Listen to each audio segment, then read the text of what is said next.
Today, it's a quick one, and I've been checking out Amber Alert, which is currently £4.29 on Steam. This is a bit of a weird one to describe, but the premise is you're a copper who's being called to an incident, and it's up to you to figure out what's gone on. It describes itself as a survival horror game, but it's from like the body cam way of seeing things, which seems to be the in thing at the moment. It's a little bit more on the disturbing side of horror though, so trigger warning. There are jump scares dotted around, and the first time you play I did jump a few times. However, as you will probably die, and you'll die a lot, you then have to start again. So the second time you don't jump as much, and well, by the fifth time you're just sprinting through the level, looking for the keys. Unfortunately, the objectives don't change, so it can get very tedious when you keep dying. It would have been better if there was just a new objective each time, or the level changed procedurally. And the odd rooms do get blocked, so it is slightly different in the key moves location, but I think it could have done for a bit more, because by that time the jump scares just stop working because you know what to expect. I would say it's pretty atmospheric. The graphics are decent, but body cams always make games look better. I don't know why.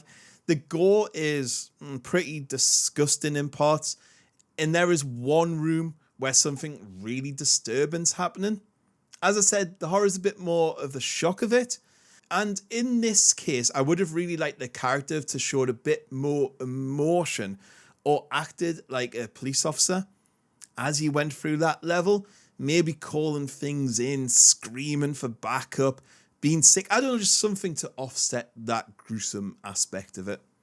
It has that 80s killer clown vibes to the whole thing, which you don't see often, so I guess in that sense it was nice to see a horror game that wasn't like aliens or zombies or just things jumping out at you. However, it does really let itself down with some poor sound design. Like, there's not much there. The gun sounds like a balloon popping. And there's like audio clues when you're getting chased, when you can hear like a knife come out.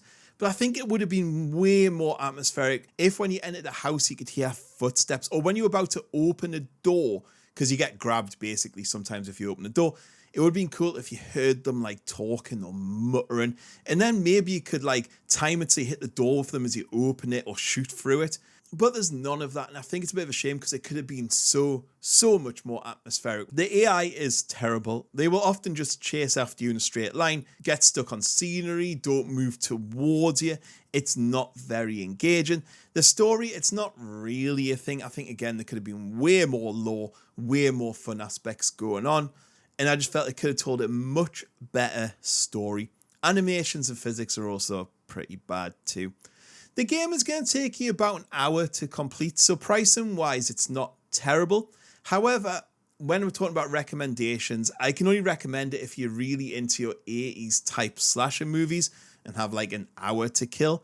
Some reviews, and I don't know why, compare it to Ready or Not. I don't get that at all. First person shooter fans like me won't find a huge amount here. However, there is a part 2 coming, so you never know, the experience may get better. And as I said, it did frighten me a few times, so it wasn't a terrible game. It is definitely playable. It's not a bad little game. It's priced where it should be. It's just not the best executed. And I think it could have done way more. Right, guys, that's all I have to say on the matter. Goodbye.